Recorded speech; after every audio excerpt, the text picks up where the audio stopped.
The price tag was hanging out, and so Jenny was just standing there in front of Jake so embarrassed. Oh my god, you should have seen her face, it was priceless. Yeah, I could imagine. If you think that story was funny, you should hear about my cat, Mr. Cuddles. I was on this date with this guy, Robert. Oh god, not another story. I am so sick of her Anyhow, talking. he came over to Christ, my house she better and be was good in wearing a bed. t-shirt, on a date. Why Can do you women believe talk? that? They Anyhow, never he have comes anything over, interesting to and say. he had no idea Oh I Lord, had a cat. I He understand also why had a you cat, gave women a mouths, female cat but that I was don't impute, understand why and you the gave scent of them her vocal pheromones were cords. all over his clothes. Well, when he came to my house, my cat, Mr. Cuddles, smelled the female. Sir, and madam, I trust your meal was satisfactory. Oh yes, very. Here is your bill, sir. Separate bills, please. Oh, but of course, my apologies. Separate bills? But I thought this was a... What's the matter? Don't you have the money? If you're broke, I can loan you the money. Oh no, that's not it. I have the money, but on a date it is traditional that the man pay for the evening. Traditional. But you're a feminist. Don't you women fight to end gender stereotypes? Isn't the notion of a man paying for a woman a part of patriarchy? Well, yes, but it's a part of patriarchy that we like. I will give you two a moment to make up your minds.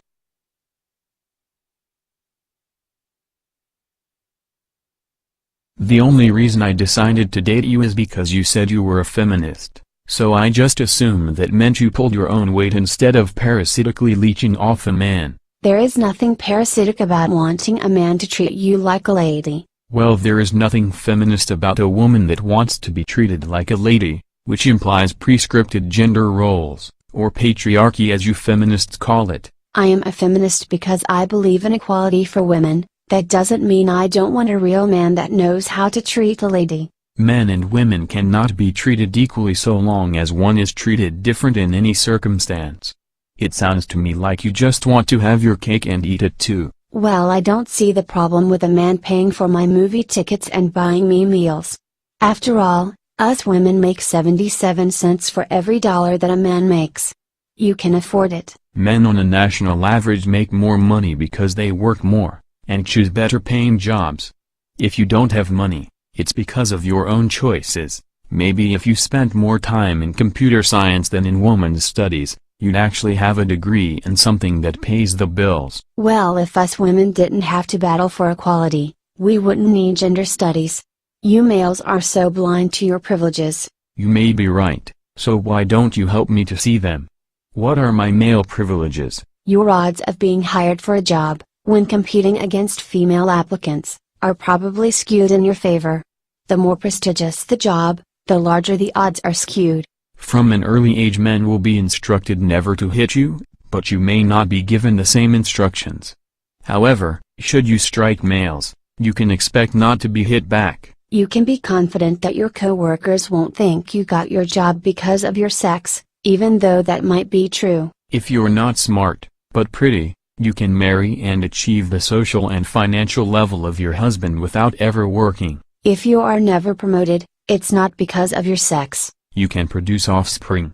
A status which grants you an essential status in our species that men can never have and which can never be taken away from you even in old age. If you fail in your job or career, you can feel sure this won't be seen as a black mark against your entire sex's capabilities. Regardless of your May value, society has organized fertility clinics and social welfare programs that will allow you to have children, and provide for them should you choose to reproduce without a mate or marriage. You are far less likely to face sexual harassment at work than me and my female co-workers are. You not only have the more valuable and sought-after sexual identity, but you also have complete control over your reproductive choice and in many ways over the reproductive choice of men. If you do the same task as a woman, and if the measurement is at all subjective, chances are people will think you did a better job. At any time, you can abandon your parental responsibilities with little or no social stigma, and hand the child over to the state or abort the pregnancy.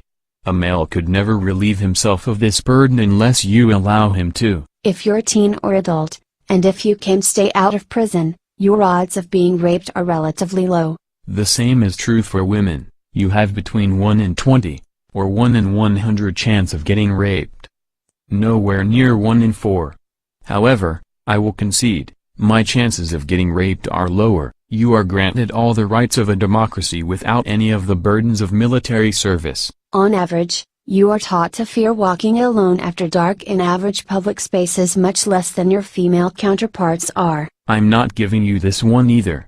Men are far more victims of violence than women are. With the other things I gave you the benefit of the doubt, but I am calling BS on this. Now that I've called BS, my turn. At age 18, you lose the protective status of the child but retain the protective status of the female. Boys at age 18 lose the protected status of the child and become targets if they fail to gain status after that point. If you choose not to have children, your masculinity will not be called into question. When you marry a man with status, you can take his name and become whoever he has spent years becoming. You need not do anything special to be worthy of receiving the reputation he has built. However, if you wish to keep your own name you can do so. Should your husband feel the sting of this insult, you can simply call him a sexist for it. If you have children but do not provide primary care for them, your masculinity will not be called into question. Again, I call BS. A man's role is protector and provider. Not only is he an unmanly man for not being able to support his children, he will have his children taken away from him, and possibly even go to jail for child neglect. If a woman cannot pay for her children, her femininity is not brought into question, and the state will give her welfare. In addition to that, a man is also expected to support his wife if she chooses not to work. If he can't keep up with the bills he is considered a loser, and what's more is when the roles are reversed and a career woman can't pay the bills, her stay-at-home house husband is considered a deadbeat bump for not getting a job. So with this one, you are not just wrong, you are like 400% wrong. My turn. People will help you more when you're in need and you will receive no social penalty or stigma for it. If you have children and provide primary care for them, you'll be praised for extraordinary parenting if you're even marginally competent. Okay, but that's because society already views men as unfit parents. In the same way a woman fixing an appliance or changing a tire is met with praise and admiration. If you have children and a career, no one will think you're selfish for not staying at home. When you search for employment you can choose jobs which you think are fulfilling without concern of whether they provide a family wage. So, have you two made your minds up as to how the bill will be paid?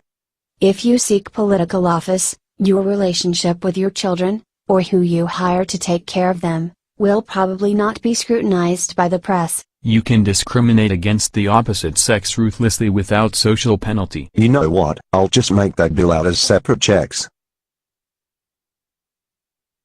Your elected representatives are mostly people of your own sex. The more prestigious and powerful the elected position, the more this is true. If you marry and quit your job and enjoy a leisurely life with light housework, and then later divorce, you will be given half of the marital assets. When you ask to see the person in charge, odds are you will face a person of your own sex. The higher up in the organization the person is, the surer you can be. If you commit a crime and are convicted, you will get a sentencing discount because of your gender. If you are very pretty it will increase your discount. As a child, chances are you were encouraged to be more active and outgoing than your sisters. Sir and Madame, here are your bills. If you are a partner in crime with a man, you will likely be charged with lesser crimes even though you committed the same crimes, even if you were the ringleader. You know what, just take me home, this date is over. But you still have so many more privileges you need to check. You can tell me on the way home.